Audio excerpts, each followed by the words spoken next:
going down, folks? It's your boy C back on the Madden 17 franchise, and we're about to kick off Season 3, kind of making a splash to start the off-season. If you guys remember back to about the midway point of last season, we acquired Latavius Murray from the Raiders, and somehow he was already injured, so we never got a chance to suit up for my Falcons. I then made a move and picked up Dre Eubanks from the Colts practice squad, and from that moment forward, he pretty much put a stranglehold on the running back position. So Latavius is no longer in our plans moving forward, so we're going to go ahead and make this deal with the San Francisco 49ers, and we're going to trade Murray and our second round pick in exchange for the number 6 overall pick in the draft. So after the trade, we've got 2 first-round picks, a second, a fourth, and 2 fifth-round picks. I think that's going to be more than enough ammunition to do some real damage coming up in the draft, and you guys are going to see that later in the video.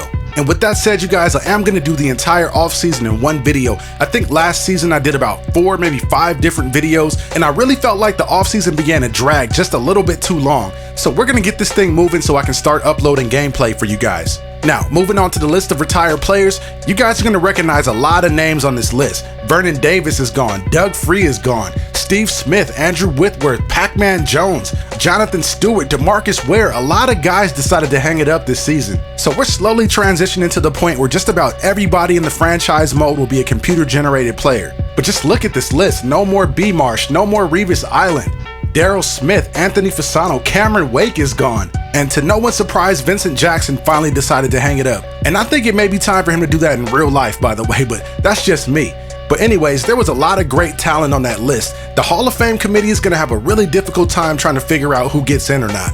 Now, taking a quick look at the available free agents, there's a couple of things that I want to point out before I show you the moves that I made. First thing is, this is a horrible free agent class. I mean horrible. Outside of maybe a couple of guys, there's nobody in this free agency class that I'm interested in. And I'll just do a quick rundown for you guys so you can see what I had to deal with. Now, quarterback and running back are not positions of need, so we're not going to touch on anything there, but you guys can see what was available. Now, onto the wide receivers, we don't have a need there either, but I'm always open to bringing talent at skill positions. But with Julio Jones, KB, and Josh Gordon already on the roster, I think we're okay at wideout. Now, onto the tight ends, we could use some help there with the retirement of Vernon Davis, but I don't think the help that we need is here.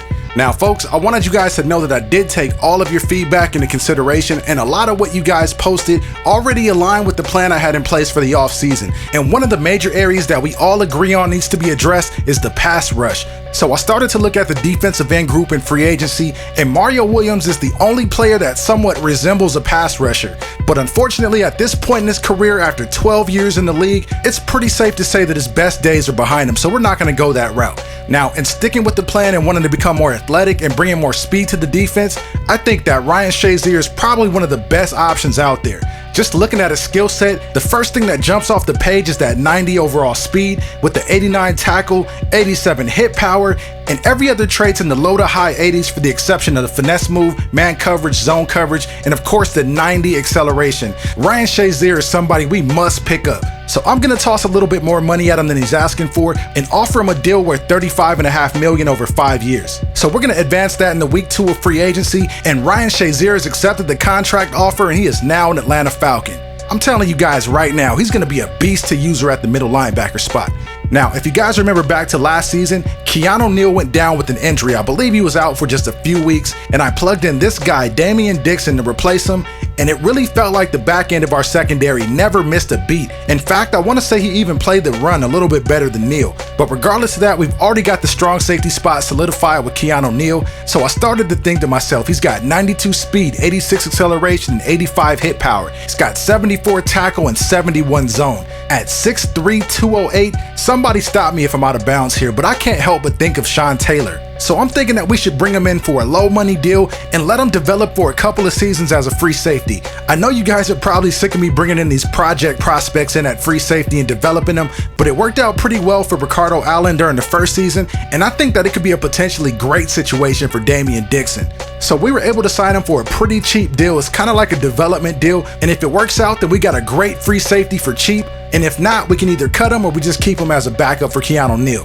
And that's pretty much it for free agency, you guys. There really wasn't a need to be a big spender this time around, especially when you consider the fact that we have a top 10 draft pick, along with pick 17 in the first round. Those two guys are definitely going to have to get paid. Now, getting into the NFL draft, like you guys saw in the beginning of the video, we have the 6th overall pick. The Texans with the first pick went with the quarterback there, Brandon Chavez, and Detroit at number 2 ended up picking one of the guys that I'd hope would be there when I picked, and that's the pass rushing linebacker Mahoney. I thought he would have been a perfect fit for the Leo role in my 4-3 under defense, but instead he's on his way to Detroit with the second pick. Now, moving things ahead a bit to when I'm on the clock, I want you guys to know that the very first pick that I make is all for you guys. You guys have been asking me to do this for about 2 seasons now, and I think that I've come to the point where I'm finally on the same page with you guys. I completely agree with you since Matt Ryan is getting up there in age, and not to mention a top 2 QB sliding down 6 spots to us, it's almost too good to be true. We have to pull the trigger here.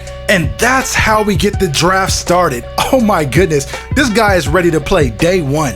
He's got 90 short accuracy, 80 medium, 82 deep, 93 throw power, 79 throw on the run, and 76 play action. And on top of all that, he's got the superstar development trait, you guys. Now, for the rest of the picks, I'm going to move through them pretty quick just so I can get you guys out of here, because there's really no need for you guys to sit here and watch a 10+ minute long video without any gameplay. So with my next pick in the first round at pick 17 overall, I decided to go with the left tackle Eric James. Again, going with another projected early first rounder who slid down the draft board all the way to 17, so I couldn't pass him up. But he's a player that I scouted early in the season when I thought I was going to lose Jake Matthews. But as you guys already know, we decided to re-sign Jake, and instead we let Ryan Schrader go in free agency. So the play here should be to plug Eric James right in at right tackle, and we should be good to go. Now with my second round pick, I shifted up my focus to the defensive line and targeted Kilian Fontenot, or Fontenot, however you pronounce that last name, and it ends up being another great pick. This man is about to be my day one starter at the left defensive end spot with 91 strength, 84 tackle, 84 block shedding, 88 power moves, plus he's got the quick development trait. Another very good pick. And I don't want to get too far ahead of myself, you guys, but there's a really good chance that we just drafted our version of JJ Watt. Now, moving on to my next pick in the 4th round, since we didn't have a 3rd round pick this year, I believe we gave that up in the trade to acquire Sherrod Westmoreland. I went with the left outside linebacker Taylor Till, and it is another good pick. Just imagine, with that 88 speed, 84 block shed, and 92 hit power, there's just so many crazy ways to be creative with this player. It's going to be a lot of fun. Now, with my 5th and final pick, I decided to reach a little bit, and I went with the best right defensive end that was still on my draft board, and that's Fisher Heron out of Michigan State, and it ends up being a pretty decent pick, especially for picking this late in the draft, because I believe this stage last draft I picked somebody who was in the low 60s, and I eventually ended up cutting him, but Fisher could end up being a 3rd string guy. So after free agency and the draft, here's what the squad's going to be looking like going into season 3. At free safety, we got Damian Dixon, aka the Sean Taylor experiment. My linebacking core is arguably the most athletic in NFL history with Deion Jones, Ryan Shazier, and Taylor Till. And we can't forget about Keanu Neal, another hard hitter at the strong safety spot.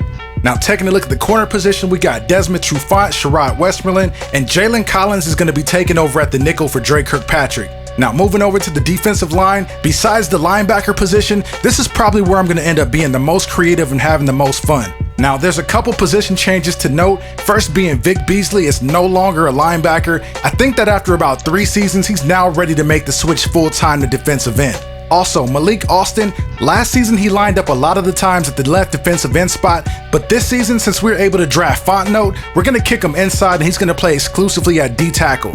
Now, moving over to the offensive side of the ball, everything's going to be the exact same as it was last season for the exception of Eric James, who's now filling in for Ryan Schrader at right tackle. And as for our rookie phenom at quarterback, Zach Anderson, he's going to sit for just a little bit, only to the point where he develops and he's clearly better than Matt Ryan. And since he's got that superstar development trait, I'm expecting to see him on the field a lot sooner than later, you guys. So that's going to be a wrap for yet another off-season video. I hope you guys enjoyed it. If you did, go ahead and smack that like button for me. Also, don't forget to share this video and subscribe to the channel if you're new. But that's my time. I'm signing off and I'll see you in the next one.